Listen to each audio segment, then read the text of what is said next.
Marc a doucement pris ma main et il m'a regardé dans les yeux. Puis il s'est penché et m'a embrassée.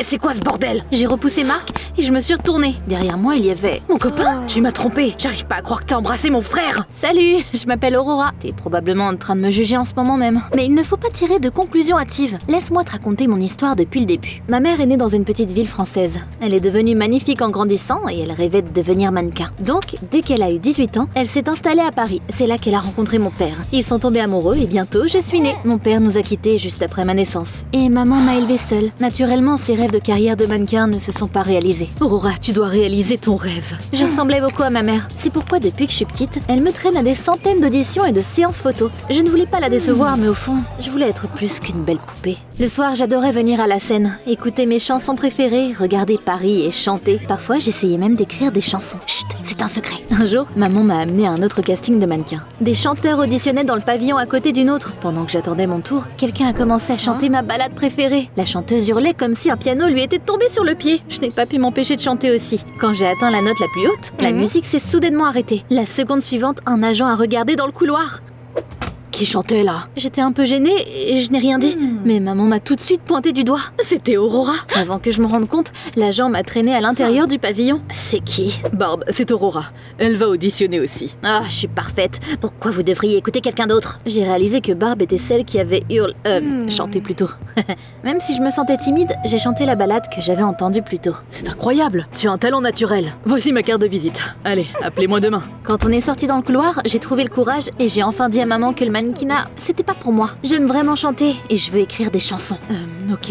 Devenir chanteuse populaire, c'est encore mieux qu'être mannequin. Le lendemain, on a contacté l'agent et il m'a présenté un professeur de chant. Un jour, j'ai apporté le cahier que j'utilisais pour écrire les paroles de mes chansons en cours. Quand j'ai ouvert mon sac à dos, le cahier est tombé et le prof l'a vu. Tu écris de la poésie? Ouais. Quand mon agent l'a découvert, il a décidé qu'il était temps pour moi d'enregistrer une chanson. On a utilisé un de mes poèmes, composé la musique et bientôt, j'ai sorti ma première chanson. Je n'arrivais pas à croire que tout ça arrive vraiment. Bientôt, je me suis inscrite à un concours de musique prestigieux. Quand on est arrivé, j'ai vu Barb parmi les participantes. Tu devrais abandonner maintenant. Mon père est le sponsor de ce concours. Devine qui va gagner. Les mots de Barb m'ont fait mal, mais j'ai essayé de l'ignorer. Elle s'est produite devant moi et il était clair qu'elle faisait du playback. Quand je suis montée sur scène, elle m'a poussée avec son épaule et elle a souri avec suffisance. Mes mains tremblaient et j'avais l'impression que j'avais de la gelée à la place des jambes. Mais j'ai fermé les yeux et j'ai imaginé que j'étais au bord de la scène. Ça m'a aidé à me détendre et j'ai commencé à chanter. Après que les notes finales aient été jouées, le silence est tombé sur la salle. Je m'apprêtais à me faire bombarder de tomates pourries, mais le public et même les juges ont applaudi. J'ai eu la première place. Barb est devenue furieuse. Elle a crié et tapé du pied comme une enfant. T'as promis que je gagnerais. La prochaine fois, je t'achèterai la meilleure chanson. Après ça, ma vie a été chamboulée. J'ai signé un contrat avec une grande société de production. Tout le monde m'appelait le phénomène parisien. Et les billets pour mes concerts se vendaient en quelques minutes. Un jour, je suis venue au studio et je suis tombée sur un gars que je reconnaissais pas. J'ai trébuché, mais il m'a rattrapée. Ça va? J'ai ouvert la bouche comme un poisson échoué. C'était Jacques, le chanteur populaire sur lequel toutes les filles avaient un crush. T'es sûre que ça va? Ouais, j'ai juste mangé quelque chose qui n'est pas passé. J'ai dit ça à voix haute. Mon agent a suggéré que je chante un duo avec Jacques. Bientôt, on a enregistré la chanson et on l'a chantée lors d'un concert de gala pour la première fois. Elle s'est tout de suite propulsée en tête de tous les classements. Jacques m'a invité dans un restaurant avec vue sur la Tour Eiffel pour célébrer notre succès. Il nous a loué une chambre séparée et il a commandé plein de plats délicieux. J'avais l'habitude de manger de la nourriture simple et je savais pas comment manger des huîtres. Quand j'ai essayé d'ouvrir une coquille, lui l'a volé dans les airs et s'est posé sur l'épaule de Jacques. Je voulais juste disparaître. Quand le serveur nous a apporté le dessert, Jacques s'est assis près de moi. J'espère que tu me verseras pas le chocolat sur la tête. J'ai rigolé nerveusement. Puis nos regards se sont croisés. Je pensais que Jacques allait m'embrasser, mais une fille a fait irruption dans notre chambre. Berk! Cette fille se comportait comme une psychopathe. Elle a commencé à crier et à frapper Jacques avec son sac à main. Puis elle a essayé de bondir sur lui. Elle a poussé la table et le dessert au chocolat a eu le même sort que l'huître. À ce moment-là, des agents de sécurité sont enfin arrivés pour emmener la fille. C'était qui? C'était Camille, mon ex-folle. J'ai rompu avec elle il y a longtemps, mais... elle ne veut tout simplement pas me laisser tranquille.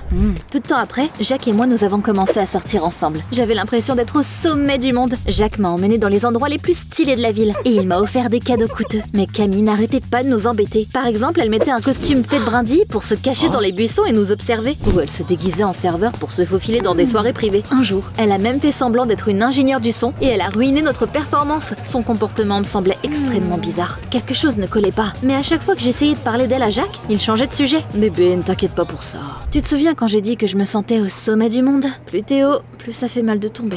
Qu'est-ce que tu portes? Mais la robe que j'ai achetée pour toi. Mais j'aime bien celle-ci. Tu veux te mettre dans l'embarras à la cérémonie de remise des prix? Jack choisissait des vêtements pour moi, me disait quoi faire et comment agir. Bientôt c'est devenu insupportable. Mais à chaque fois que je pensais avoir atteint mon point de rupture, maman m'empêchait de faire quoi que ce soit. Jack est dans le show business depuis plus longtemps que toi. Il sait ce qu'il y a de mieux. En plus de chanter, j'étudiais aussi à distance. Mon emploi du temps était tellement chargé que je ne dormais que quelques heures par jour et que j'étais constamment épuisée. Je rêvais de partir en vacances. Un jour, mon agent nous a appelé Jack et moi à son bureau et il nous a suggéré quelque chose d'inattendu. Vous devriez aller à cette école d'art cet été. Seuls les meilleurs des meilleurs peuvent se le permettre. L'école était située au cœur de New York. J'avais déjà l'habitude d'être entourée de luxe à ce moment-là, mais j'étais quand même surprise par l'opulence de l'école. Elle avait un gratte-ciel entier pour elle. Quand on est sorti de la voiture, des journalistes nous ont harcelés. Jack avait insisté pour que je porte des talons hauts. Je marchais comme un poulain nouveau-né et j'ai prié pour ne pas tomber. Mais mes prières n'ont pas été entendues. Aurora, t'es tellement maladroite.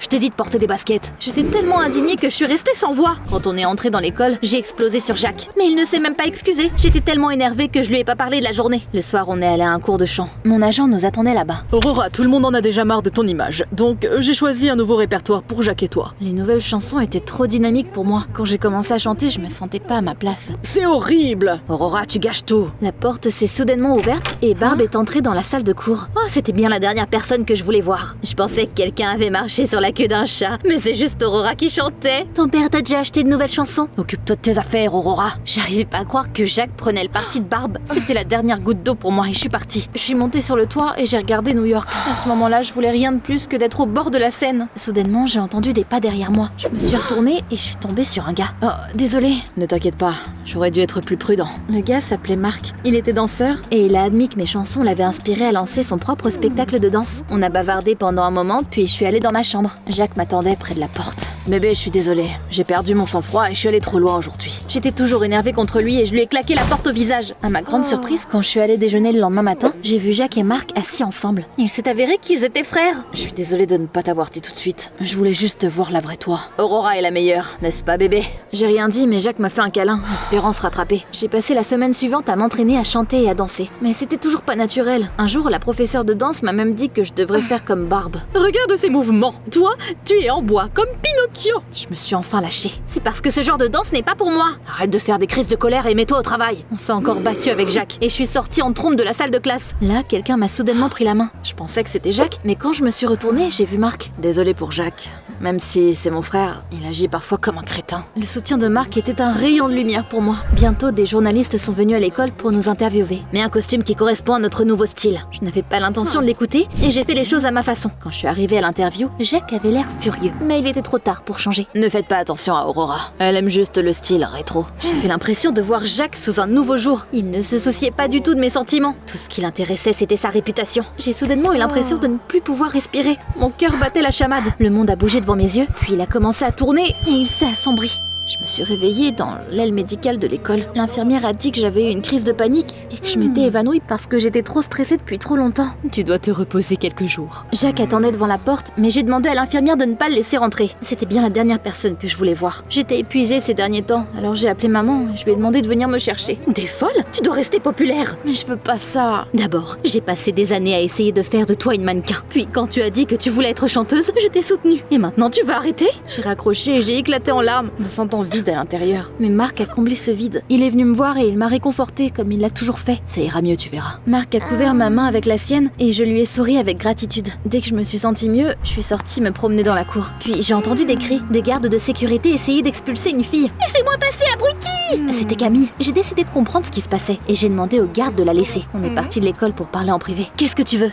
Je veux la justice. Jacques m'a tout pris. Camille a dit qu'elle et Jacques avaient commencé leur carrière musicale ensemble. Elle écrivait les paroles et réfléchissait à leur apparence scénique. Mais Jacques l'a trompée, l'a larguée et s'est attribué tout le mérite de son travail. C'est une célébrité maintenant, et je ne suis plus personne. Bien sûr, je savais que Jacques n'était pas un ange, mais je n'aurais jamais pensé qu'il était capable de quelque chose d'aussi méprisable. J'avais déjà décidé de rompre avec lui il y a quelques jours. Maintenant, j'étais sûre que c'était la bonne décision. Camille est partie peu de temps après, mais on a d'abord échangé nos numéros. Je suis retournée à l'école et j'étais sur le point de parler à Jacques quand je suis tombée sur son frère. Quand je lui ai parlé de Camille, Marc avait l'air vidé. Je savais pas que Jacques lui avait fait tout ça. J'ai tellement honte de lui. Marc s'est soudainement doucement approché de moi et il a mis mes cheveux derrière mon oreille. Je t'ai déjà dit que j'adorais tes cheveux. Puis il s'est penché et m'a embrassé. C'était tellement soudain que je n'ai même pas résisté. Tu m'as trompé. J'arrive pas à croire que t'as embrassé mon frère. J'ai rien fait de mal, contrairement à toi. C'est fini entre nous. Tu me largues, moi? Des milliers de filles rêvent de sortir avec moi. Eh bien, je suis pas l'une d'entre elles. On a soudainement entendu des caméras. Mais ils venaient d'où ces journalistes? Jacques a tout de suite essayé d'agir comme une victime. J'avais l'impression d'étouffer. J'allais encore avoir une crise de panique. Marc m'a soigneusement conduit à l'aile médicale dès qu'il a vu que quelque chose n'allait pas. Heureusement, j'allais vite mieux. Le lendemain matin, j'ai eu une tonne de commentaires haineux. Tout le monde soutenait Jacques et m'accusait de le tromper. Je perdais rapidement des fans. Je me sentais terriblement mal. Et quand je suis arrivée au cours de chant, Les choses ne se sont pas améliorées. Soit tu te ressaisis et tu commences à bien travailler, soit on ne travaillera plus ensemble. Bien sûr, personne ne s'attendait à ce que je démissionne. pourtant, c'est exactement ce que j'ai fait. J'en ai assez. Je suis une personne, pas une marionnette. Quand je suis retournée dans ma chambre, mon téléphone a sonné. Je viens de recevoir un appel de ton agent. Qu'est-ce que tu fais? Excuse-toi et... Je n'ai pas attendu qu'elle finisse. Et j'ai raccroché. Un instant plus tard, Marc est entré dans ma chambre. Tu as vraiment décidé d'arrêter? Oui, je veux partir. Je me suis sentie gênée après qu'il m'ait embrassé la veille. Et j'ai décidé de dissiper le malentendu. Tu m'as embrassé, mais je te vois que comme un ami. Le visage de Marc a soudainement changé. Peu importe, t'es pas si spécial. Il s'est avéré que Marc voulait m'utiliser pour promouvoir son spectacle. C'est lui qui avait invité les journalistes pour qu'ils puissent nous filmer en train de nous embrasser la veille. Je veux rien avoir à faire avec toi si t'es personne. Mais c'est bon, mon spectacle a explosé grâce à toi. J'en avais tellement marre de ces sales jeux et secrets.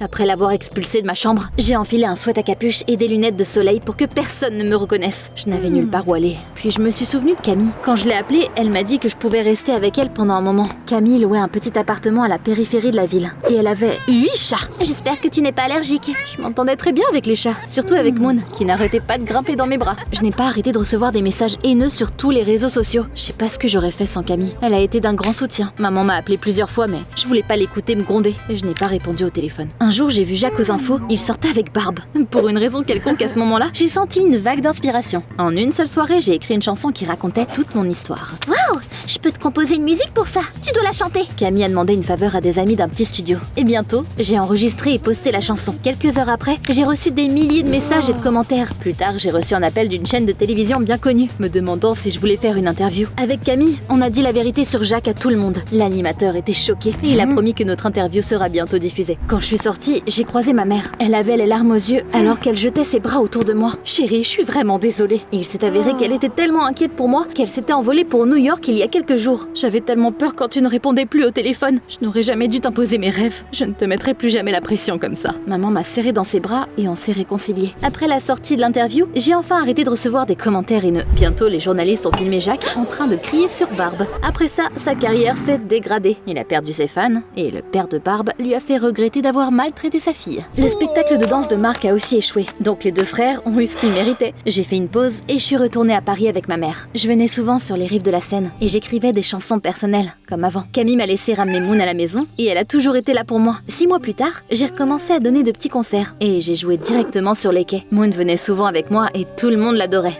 Bientôt, j'ai sorti un nouvel album. Chacune de mes chansons était personnelle, donc le public les adorait. Je n'essaie plus de me changer ni de laisser quelqu'un me diriger. Camille a également repris la musique et parfois on joue. D'ailleurs, tu devrais trop venir nous voir en concert. Tu le feras?